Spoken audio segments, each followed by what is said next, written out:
Hey, good morning. Happy Tuesday. What day is it? The 14th. The 14th of May. Welcome to Coffee with Fred. I'm your host, Fred. And let's get to drinking our beverages.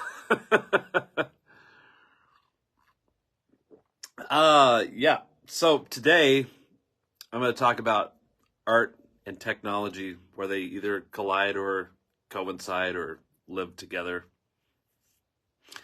Hopefully by the time I start talking about that, I'll be a little smoothed out in my talking. But until then, have a sip of this beautiful magic liquid.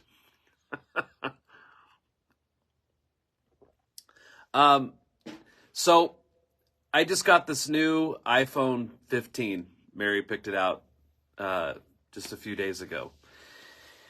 And as I got ready to go live, I realized that my adapter for my wireless mic is now different. This phone doesn't accept this particular connection. So I am without my fancy little microphones today. So I'm guessing that the sound is fine. I think when I have the other microphone on, the sound is a little cleaner, and it's right here, lives on my chest. It makes me sound like I have a deeper voice than I normally do. So that's what's going on with the microphone. Steve Alderetti, sounds good. Thanks. You know, with a fancy new phone like this, I would hope that the audio is good. And the other thing is that Mary got this screen protector that's the privacy screen, and so unless you're like looking directly on the phone, the screen looks black. So if I go over here, it looks black. So I'm trying to decide if I like that or not. She did the same thing for her phone, and she says that she's going to rip it off soon and put just a clear screen protector on there. So so far the reviews of the screen privacy screen yeah but if that doesn't bother you, if you just want to look straight on, and maybe, I don't know, whatever your job is requires more privacy. I don't have that much interesting things going on in my life that I need to keep secret. So there you go. Lots of stuff happening. So, you know, I like to find out what the holidays are. It's just, today's holiday is National Decency Day. And Mary asked me, does that mean that I'm going to wear clothes? Yes. Good morning, Greg. Good morning, Chris. James Harrison. Welcome to the show.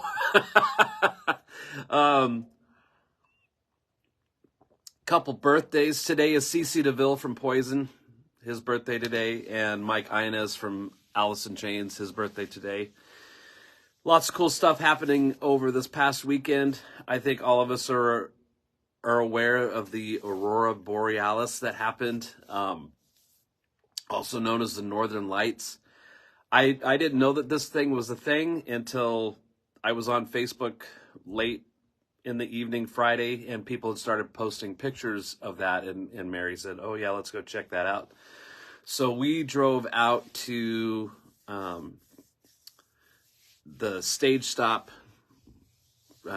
gas station out there east of Micron, and we didn't actually go to the Stage Stop. We went across the freeway from that, and just trying to get away from the city lights as much as possible to try to see this phenomenon. And found a little pull-off area, and there was probably another 6 or 8 cars parked there. Which, by the way, on our way out, I live close to the desert anyway, so getting out to the desert is just just a very, very short drive. So at any rate, as we were driving out there, there's just lines of cars on both sides of the road wherever we went. We went out past the prison out by Cunamora Road, and the place was packed with people looking up at the sky. But as we kept looking up, we didn't see anything.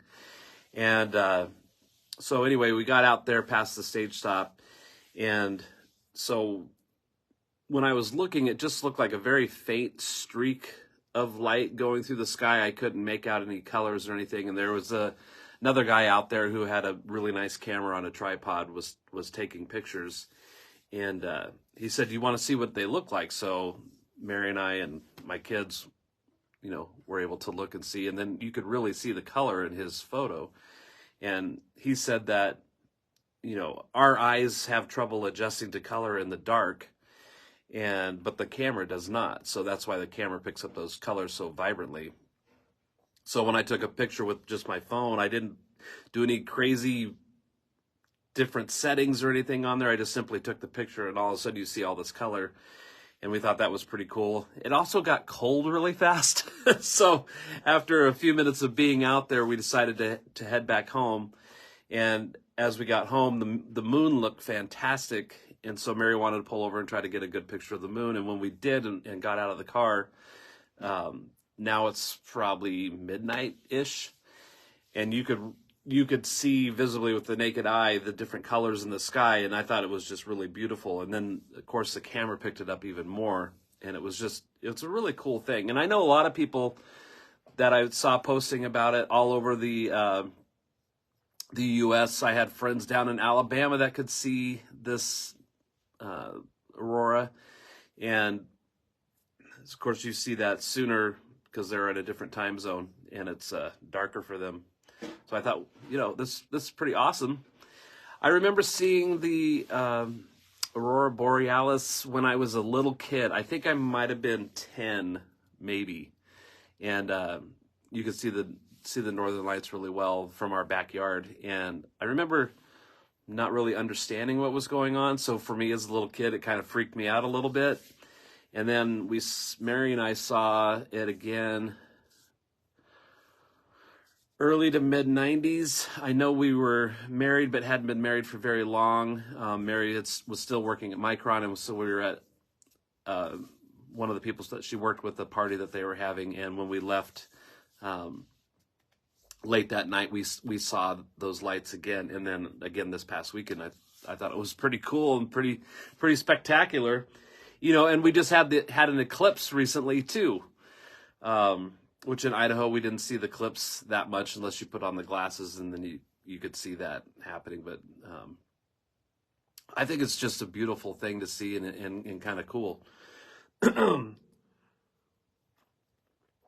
Then Sunday was Mother's Day, as we all know.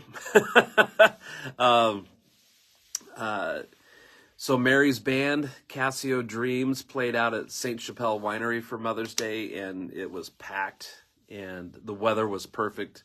Nice light breeze going. The sun was out. It was a good time, and we were able to take Mary's mom, and she survived being there all day long, and she really enjoyed it. And Mary had made a post showing a couple pictures from that and said, you never, because our parents are getting older, and my mom just passed away in February, as most of you know. So now this is a year of first things happening without my mom. And I know, a bunch of you out there too have also lost their mom and dad or both. And so when holidays and stuff like that roll around, it's, you can't help but be thinking about those people. And so anyway, just hug your loved ones and tell them that you love them. It's a good thing to do. But yeah, Casio Dreams played. It was awesome. And they're playing again tonight at Indian Creek Plaza out in Caldwell. So if you love 80s synth pop, Casio Dreams is your band to see. And I believe that they start at 6. I think that's correct. Yeah, so Indian Creek Plaza in Caldwell, they do their Tuesdays on the Creek thing, which I'll be playing there with Cliff Miller on the plaza, I think the first week of June. Oh, Mary's on here. She says 6 to 9. And Steve Alderetti's going to be there, Mary. So there you go. I'll be playing Friday night at Indian Creek Steakhouse with Cliff. And so this Friday begins a long string of shows of full band things going on with Cliff Miller. And if you want to know what's going on with Cliff Miller, look at Cliff Miller Music on Facebook and Instagram, TikTok, and cliffmillermusic.com. I think that Cliff is pretty good about keeping all that stuff up to date. So if you want to see what's happening in that world, and of course Midline, I tracked drums recently for the next single that we're going to be releasing, which will be our version of a cover, and I'm going to keep what that is exactly under wraps until it gets released. But yeah, so the rest of the boys are going to play their parts, and then we'll send that off to be mixed. And I think I said last week we've got plans to do a music video for it, and so on. So that'll be fun to release that when it's ready. We don't have a date picked out yet, but soon. I think all bands are in this mode of stuff's coming soon. With no like, when is soon? Well, it's soon. That's the way that's working. Drum lessons. I want to talk about drum lessons for a moment. We're heading into summer. This is a good time, especially with kids being out of school, that if you're looking to at least try to play the drums, I'd love to be the guy that helps facilitate that. So Fred Rock School of Drumming, fredrockschoolofdrumming.com is the source for information on taking drum lessons.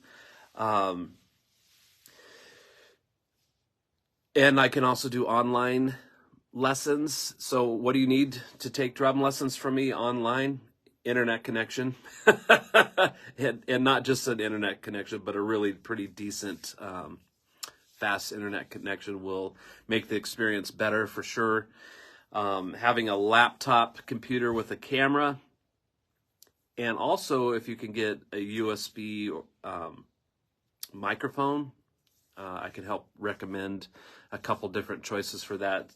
That way that you can have good audio from your end coming to me. So there's a small investment on your part to be able to take lessons online, and consider that an investment in your future, because you want to have really great sound. I have great sound and video that's going to be coming to you, and you don't need to go to the extremes that I have, because I also have a recording studio, so that makes that part of teaching from my side pretty easy. But for somebody who's taking lessons and they're sitting in their bedroom or their garage or whatever, being able to have decent sound so that we can have a good experience back and forth is crucial, because drums are loud. And yeah, so you want to have a great experience with that. So if you want to take drum lessons online, let me know, and I can help walk you through the process to get started with that. So good stuff there. Drum tracks, recording drum tracks for people. I'm always available to do that. I'm always mic'd up and ready to go.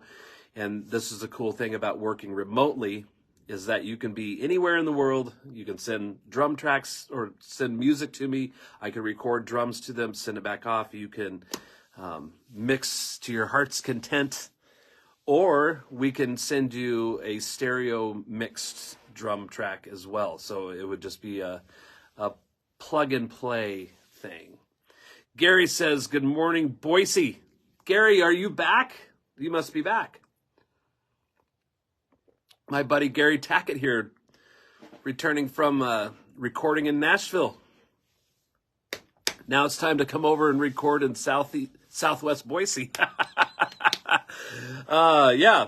So cool stuff happening on the teaching front. I bring up teaching, couple reasons why, because I think this would tie into when art and technology collide. Drummer's Education Connection, I've been talking about that pretty steadily since, October, November, whenever I was on the show. And just really become friends with those guys and talk to them pretty frequently. And it's really cool to see how those friendships have evolved. And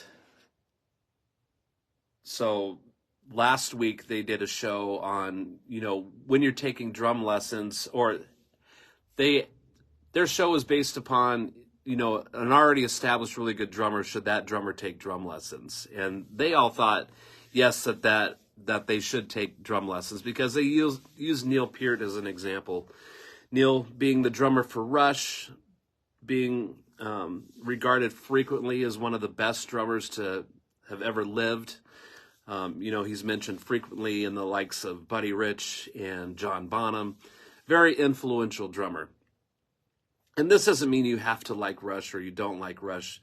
The fact is that he's had a lot of influence on people, especially in prog rock. And for somebody of that caliber to having the career that he had, to go back and take drum lessons again, was pretty cool. And like the humbling that probably comes from somebody of that caliber to want to improve all the time. And any of us who followed Rush and Neil Peart probably know that, that's his desire to always be better was pretty well known. And then more that they got talking about drum lessons is they also talked about, when you're teaching, what are the other things that you're navigating with when you're teaching, is that every student has stuff going on in their life, good stuff, bad stuff, everything in between. And I experienced that too. And I think any of us out there who have taught drum lessons or taught music lessons on any level have probably experienced that, a little bit. So the reason I bring all of this up is somebody posted recently in the Boise Musicians page, who was the best drum teacher in Boise. And I would never claim that upon myself. I would never promote myself as I'm the best drum teacher. I've jokingly said I have the best students because they have the best teacher. And I think if you know me and my personality, that might make sense to say that. But, there was me and a handful of other guys that were recommended to this person about taking drum lessons. Now, I know what I provide. I don't know what they provide. I don't, I can't teach everybody, but I think having a really good community of teachers is a good thing. And I know some of those other teachers personally, and I think they're awesome people, and I think they're probably good at what they do, and maybe they have their specific things that they might specialize in. So if you're looking for drum lessons, I am a choice. And hopefully I, am the best choice for you, because it's, you got to connect with people too. And so I think helping navigate some of life's challenges along the way is part of teaching. Some of my lessons didn't include drumming whatsoever. Maybe it was just like, hey, I'm getting ready to audition for something, or I'm preparing for a gig, or, things of that nature. And so we discuss those in detail. Things to look out for. And just, all I'm offering is my experience that I've had doing those things over and over again, and the mistakes that I made. So if I can help somebody sidestep some of those things, I think that's beneficial. So there you go for the drum lesson portion of the show. So I love watching interviews of really cool musicians, especially if it's drum related. I just I extract a lot of inspiration and knowledge out of those things, and feeling like you can connect with somebody or relate with somebody through these interviews. So a drummer friend of mine, Matt Muckle, who pops on here occasionally and checks in, currently lives in Pittsburgh. He's had a pretty good career of drumming for different people. He's currently the drummer for the band Kingdom Come. They're writing and recording new music and starting to tour again. And so he replaced James Kotak, who passed away not long ago. And James had been the drummer for Kingdom Come and then for Scorpions, and he also played for Warrant for a while. At any rate, some stuff happened in his life. He ended up passing away, and so now Matt Muckle is the drummer for Kingdom Come, and Matt's played with George Lynch and Buck Cherry and tons of other really cool bands and things like that. Excuse me. So he was just on a podcast called The Working Drummers Pod. Excuse me, good grief. Matt was just on a podcast called The Working Drummers Podcast. And Matt also teaches drum lessons, and just a really cool individual. And so I feel like he does a lot of the same things I do with teaching and how he's teaching, and that's to be really energetic and really encouraging. And he used this line of "don't step on the butterfly." And I think what he meant by that was sometimes when you're learning an instrument and you're working, you get told frequently, don't do that, don't do that, don't do that. Now, yeah, there are some certain things that people shouldn't do when they're learning an instrument, but I think what his perspective was not to squash the creativity of your students or the creativity of anybody else. It doesn't have to be drum teaching related necessarily. It could be, you're working in the studio. He talked about, because he also records drum tracks for people. And the guy doing the interview said, well, you spend so much time tracking drums for other people that the people that you're working for, you probably have the most experience because you're constantly working in the studio and working with different musicians and different styles of music. And so you get exposed to a lot of different scenarios frequently where this one artist that you're recording drums for, they do a song or an album and then it's, months or years that pass before they do something again. But you as a working session drummer, you have more experience than the people that you're working for and navigating around those kind of things. And, they might want you to do something that goes against your intuition or something. But, navigating those to where you don't step on the butterfly, but you could help them bring their vision to life. I thought it was a really cool analogy. So I messaged him. I said, hey, Matt, I'm gonna borrow that saying. I probably relate it more to like, don't put water on the fire. I've said many times before, I had if you include my first drum teacher, I had 4 really cool drum teachers that I took lessons from, starting from when I was 10 years old to 17. So in that 7-year period, I took drum lessons from those guys until they stopped teaching. I didn't stop going. There weren't any teachers anymore, and then I became the teacher, which is crazy to think that would happen in a period of 7 years. But I was in love with drums and I was motivated, so I just kept going. And then my high school band director was the yes man. I have a lot of respect for him. But I've seen working in other environments where somebody's in charge and they are discouraging towards students. I really am not a fan of saying less is more. And I understand what it means to say less is more. But I think there's a certain period in a musician's life, especially a young musician, where they need to throw everything at the wall that they can when they can. Because they're still learning about themselves, they're still learning about the instrument, they're still wanting to try different things, and maybe they don't make the best choices in how the music comes together, but I think that's an important process to learning. I see it all the time in this room. I got, especially more of my teenage group of drummers will come in and they just go crazy for like 5 minutes, just hitting everything that they possibly can, playing as fast as they possibly can, stretching their abilities as much as they can. And I think it's getting the wiggles. They're getting the wiggles out, so I just let them go. And then we start to calm down and focus a little bit more. But they don't go for that, and I stop them. Hey, less is more. Like, no. Along the way, you're going to learn to make appropriate musical choices to fit what you need to do. So I think all of that stuff's important.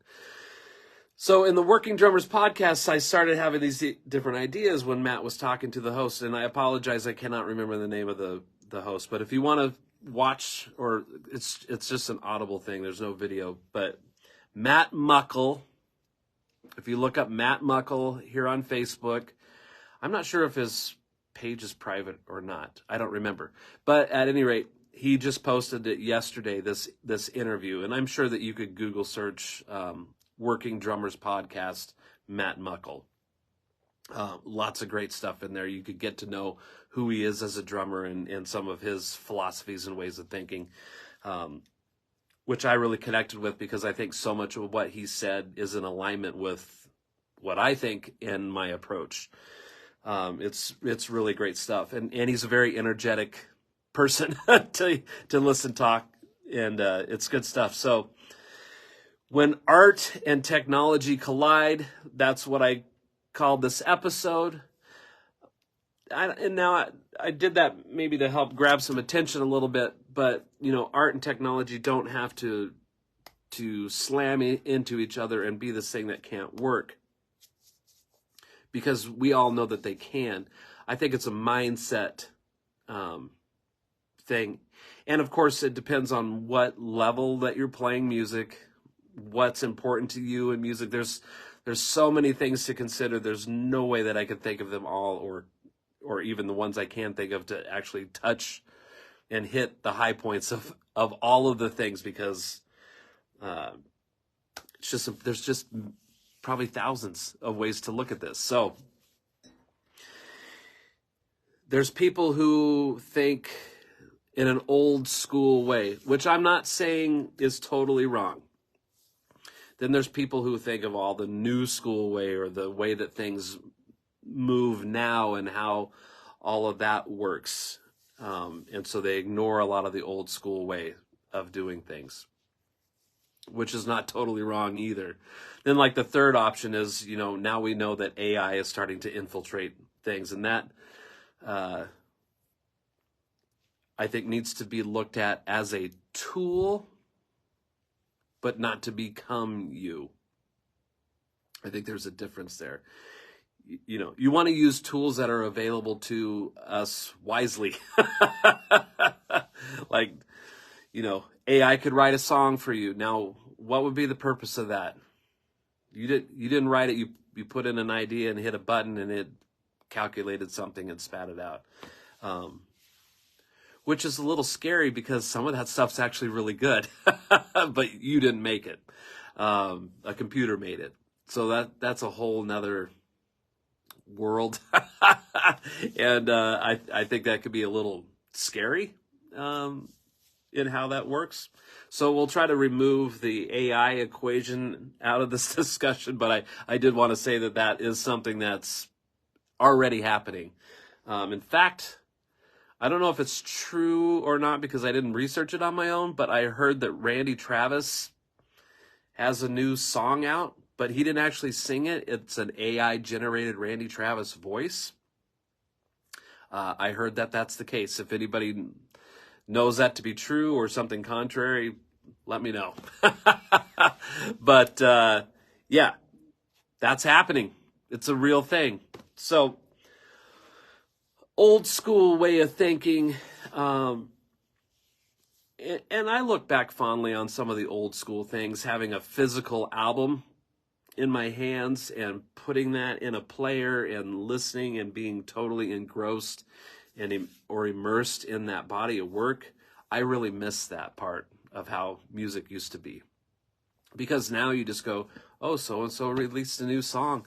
And then even if it's a band I really like, I'm guilty of this too. I might listen for 30 seconds and then check out because something just interrupted me, or I have whatever's going on. Like, our attention spans, including mine, is incredibly short.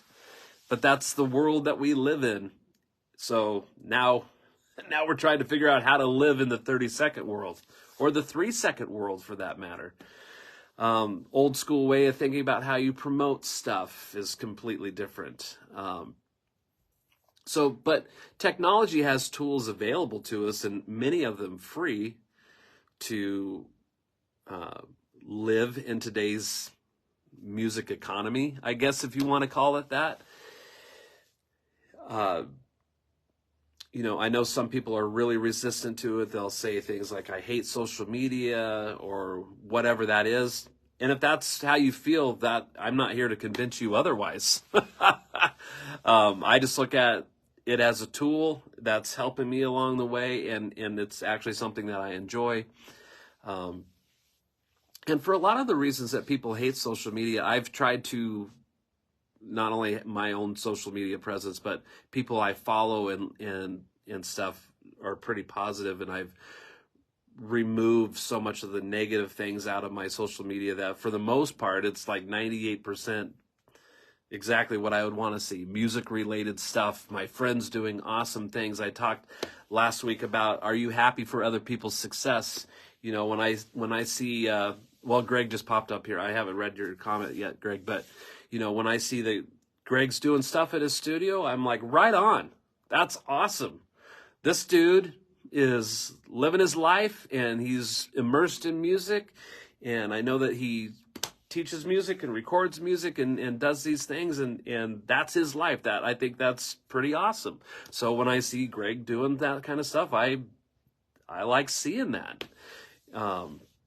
People who start complaining about the government and the tides of our culture and things that really may go against how I feel. I want to clear that out of my life. There's just so much of it that's just like being beat over the head. So, I just look at these as tools and how that can help me. So if we want to narrow down even more, well, let me catch up on a couple of these comments, because sometimes they direct the conversation, which I love because I want this show to be interactive as much as possible. I think Mary was replying to the Randy Travis AI thing. She said, yes, it can be done. I've actually heard it for other artists. Yeah. Joffrey says, the Bruce Lee approach, explore all before you reject something, hack away at the unessentials and keep what works for you, but you have to explore in depth all things related. Sorry, I often relate music and martial arts. Well, there's a discipline there, Joff, to martial arts. And a lot of what I talk about is, music centered. However, it's life too. Greg says, AI is powerful, and if you are a recordist, it is likely that some of your more powerful tools and plugins are all driven and have been for years and don't even know it. Yeah, probably so. The government is an off-time beat. Gary says, I worked with the guys that worked on Randy Travis's project. Their intent was truly from the love of Randy's talent and his inability to share his voice. There are some crazy scenarios which they are all dealing with currently: intellectual property, publishing, mechanical royalties, etc. Yeah, I'd be interested in talking with you, Gary, about the business part of that when it's an AI generated thing. Like, who owns this property, and Thank you, computer. I'll take that. This is now mine. Wait a second. How many fingers are in this pie? It's that's tough waters to navigate when somebody actually wrote it.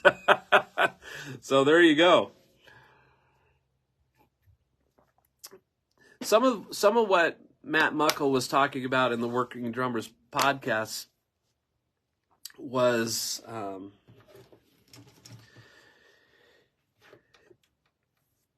I'm just scanning my notes here really quick. Now I was always of the opinion that you should be really good at your craft in whatever capacity that is, and not saying that I've arrived at any level, but I'm always wanting to be a better drummer, that's for sure. And when I record on somebody's music, I want it to sound great. I want the drum parts to support the music and all of that. However, you can go into a recording studio and you can slop your way through a song, drummer or otherwise, probably a little bit harder with guitar, but piano. And you can have all these takes, and the recording engineer can surgically split up your little parts and line them up to where you have a great performance, but you didn't actually play it.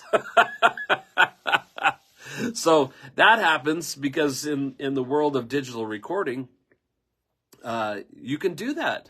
You can be sloppy, and then an engineer can take your performance and create something outstanding.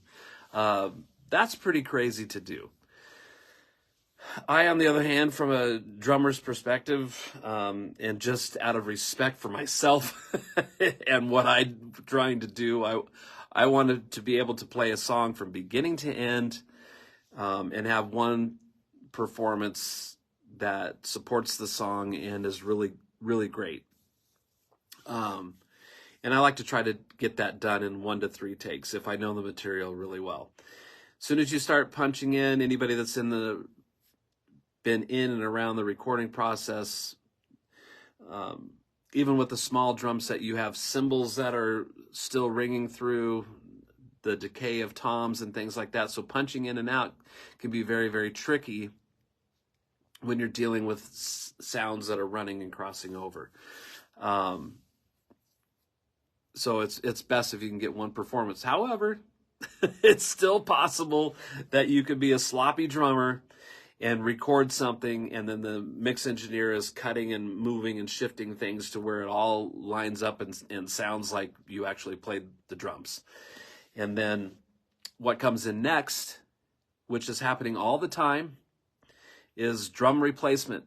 So not only can you be sloppy and then the engineer adjust you, now they take the actual organic sound that they have and throw that away.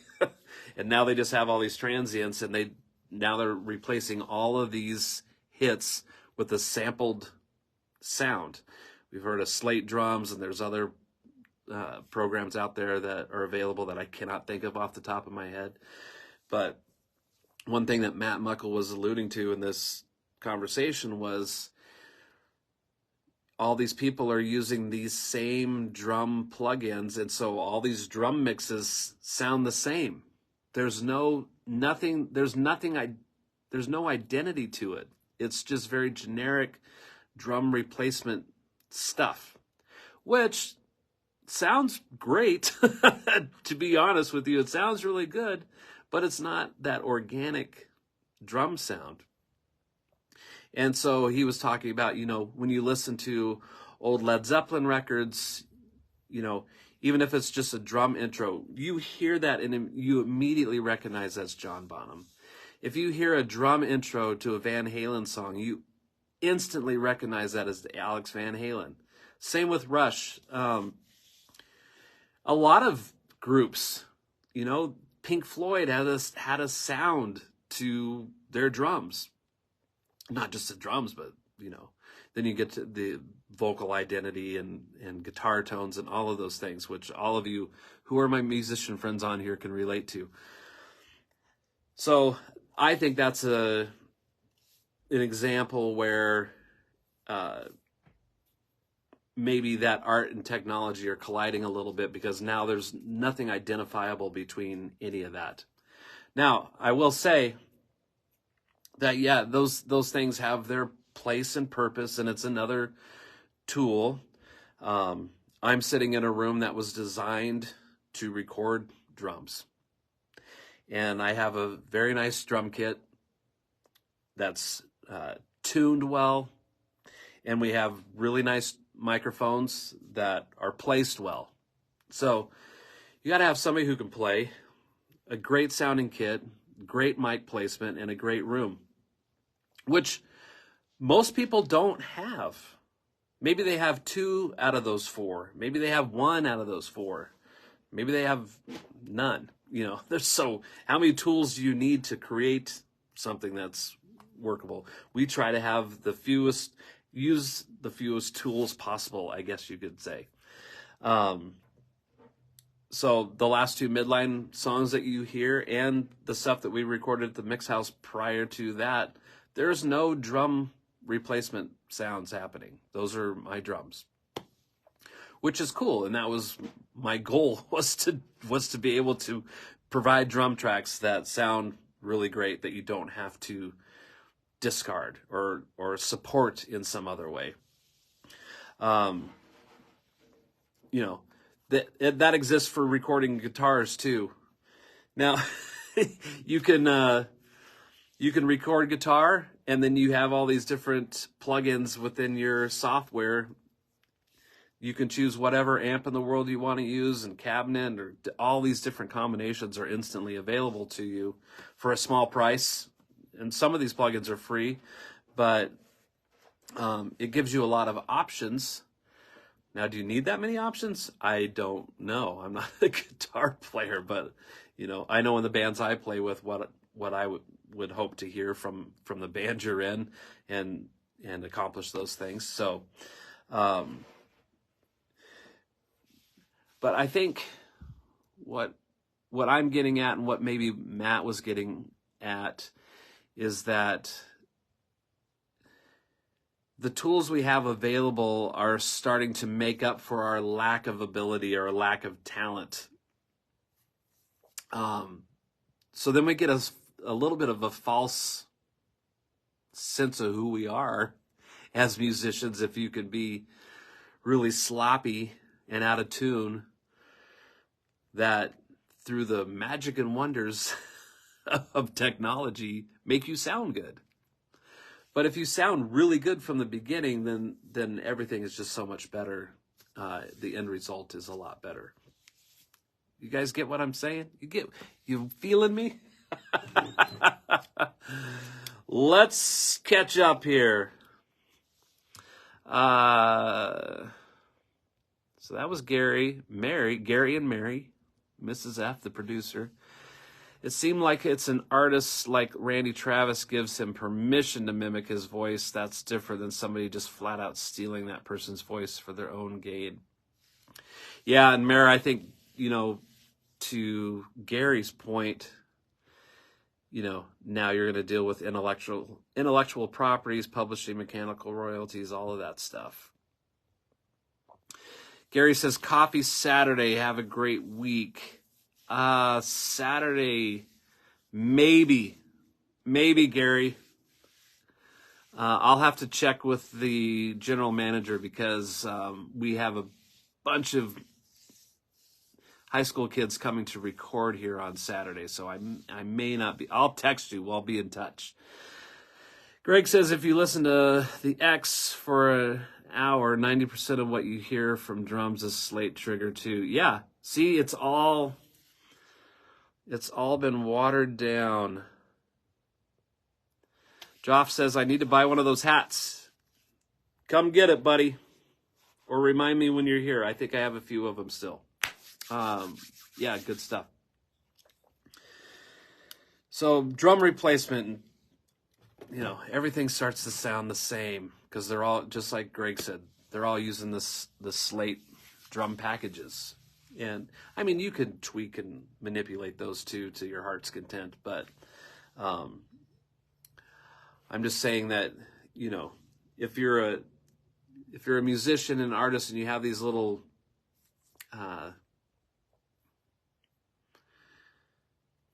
what do I want to call it? Deficiencies or lack of abilities in certain areas, these tools will fill in the holes. It's like filling the potholes in the road. Some of you are a disaster gravel road. Not some of you that are watching. Those other people. So, yeah, I think that's, you know, when art and technology collide, it's, I guess I just have this realization is when art and technology collide, it's you have art who's, you know, the artist that can't do it. And then you have technology, and those two are coming together. But I think if you're really good at your craft, then everything moves so much easier. And I know you mix engineers out there, besides Mary and Greg, that end up watching this, understand that the better the performance, the better the instrument is tuned, all of that, the easier your job is as a mix engineer to put it all together. Now, this could be a little touchy, but you know, when somebody's hiring you to record them, it's not your job necessarily to tell them what to do. If maybe they want to be told, maybe they want to be produced a little bit in some way, or have suggestions that can help move their song along in a great way. But ultimately, it's their decision, you know. But it can be tricky too, like how much of that technology do you want to use to make them sound a certain way? Or, you know, the more prepared they are. I think I'm painting myself in a corner. I'm going to get out of that right now. I'm going to get out of that by seeing what Mark Stevens has to say. Let's see what Mark says. Mark says, Fred, in music, aren't the slight imperfections from musicians the element that gives music life? I've heard conversations regarding perfect tempo, for example. Yes, okay. And Mark brings up some really good points to talk about. So you said, what did you say? Slight imperfections. Slight being a key word there, I believe, Mark. Slight imperfections. So yeah, maybe a guitar player was playing and bending a note and it didn't quite get to the pitch that it was supposed to be, but it came and went that fast. I think those are cool little nuggets in a recording that should be left alone. Now, you know, there's plugins available like Melodyne and things like that. You can fix people's pitch of their voice. You can fix pitch of instruments and things like that. It's how much of that is necessary to make it listenable. You know, I watched this documentary called The Wrecking Crew, and I can't think of the guy's name off the top of my head, but he was talking about playing guitar for Steely Dan, and he talked about before Pro Tools there were pros. And you know, and if so, you want to go back to that old school era of thinking. You know, if you're a studio musician, you had to be really, really good at what you did, or you got replaced. I'm pretty sure I can't name anything specific off the top of my head, but I know of and heard of bands going into record, but that band's drummer didn't play on the recording. A studio musician did because the regular drummer guy couldn't get the job done. But yes, I think having slight little imperfections in music is okay. Not everything has to be perfect. But I think, you know, I strive for perfection, knowing that I'm never going to achieve perfection, but I'm always going to strive to be better at what I'm doing with that. But if you record an out-of-tune guitar, you should have had the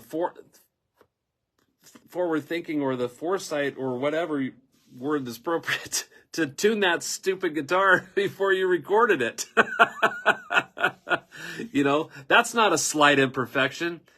Here's a cool thing that I could bounce off of this for you, Mark, is you know, playing perfectly in time.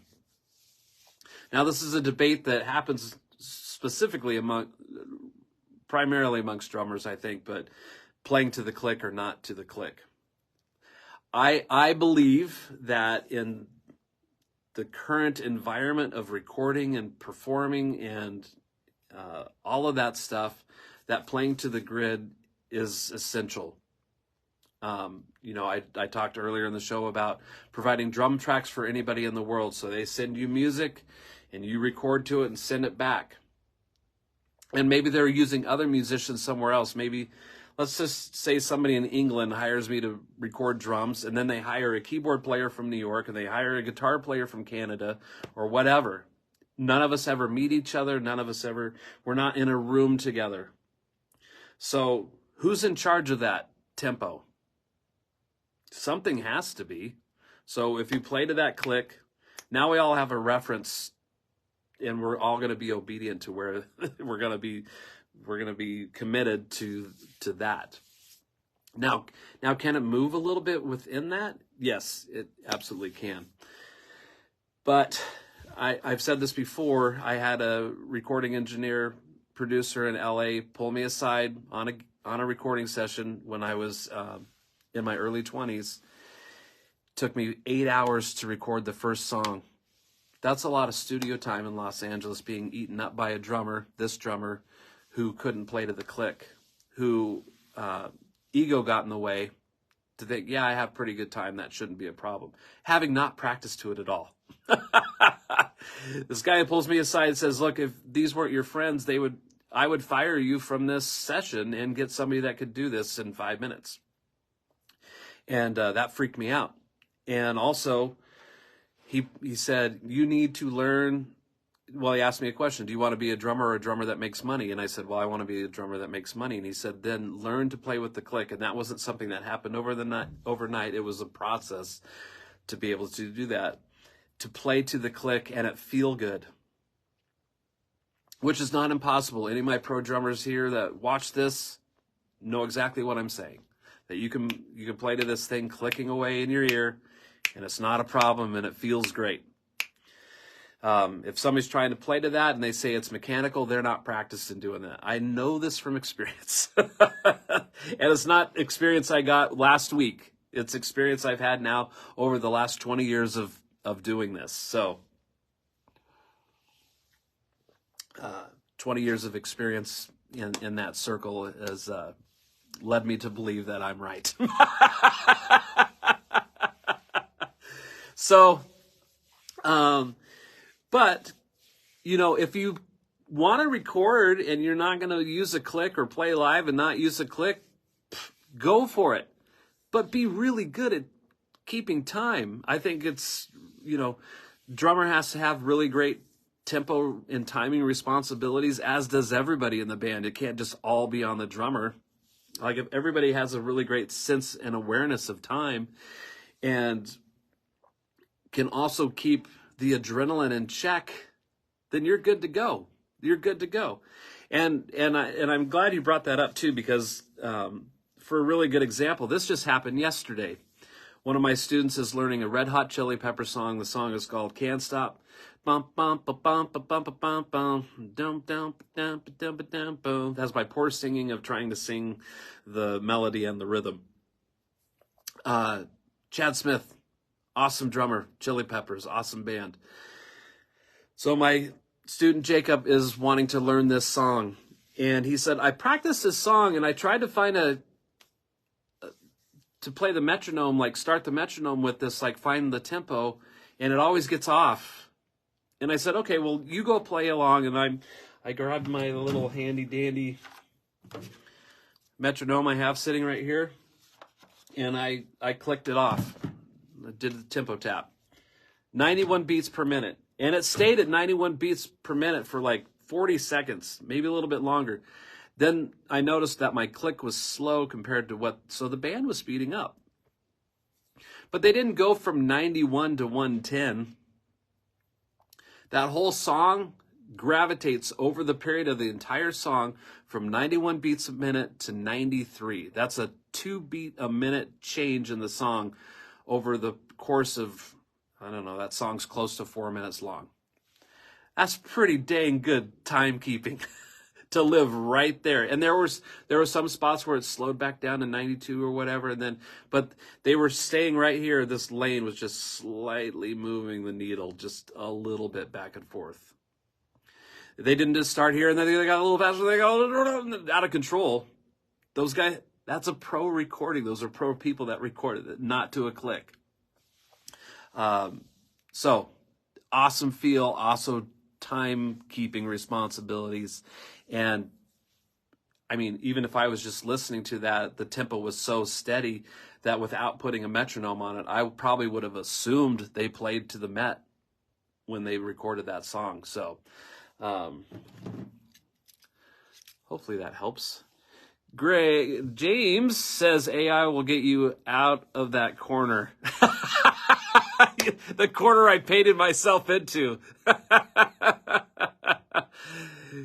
Greg says, and I'm going to have to wrap this up here in a moment, my friends. Part of the philosophy is to maintain a relevance and be competitive with the market. Yes, and I went through a stage where I refused to use samples, and I found that a hybrid approach, depending on the nature of the project, was a nice balance. I also am not shy about snapping things to a grid if there are a ton of rhythmic elements on the track. Auxiliary percussion, it makes life a little easier in the long run for a production standpoint. Mark says, I agree. I check tuning whenever I'm not playing during songs. Yeah, you should check tuning in between every single take. Greg says, Creed, my own Prison album, has minute and deliberate tempo shifts from verse to chorus in almost every song. There was a different click used in different parts of the tunes. Yeah, that I don't know if they used a click at all on that entire record. There was I did a cover of Unforgiven, and that song was a song where the tempo just ran away. It ran away when they recorded it, and it runs away even worse when they play it live. It's my inner timekeeper, when I hear that song, just freaks out. So there you go, guys. Hey, thanks for hanging out. I'm going to go walk my buddy, my son, to the bus stop while I drink more coffee and get ready for a day of teaching and those kind of things. Cool stuff going on. Guys, I appreciate you, and I appreciate those who recommend me to people for drum lessons. I really appreciate that. I currently have 41 students. I would like to have 56. That's what I have room in my schedule for, is 56. So if you're watching this and you live out of state or anything like that, we can do lessons online, no problem. So get in touch with me, and away we go. You guys have an awesome day, and I don't know what else to tell you. Just be awesome. All right. Nighty night.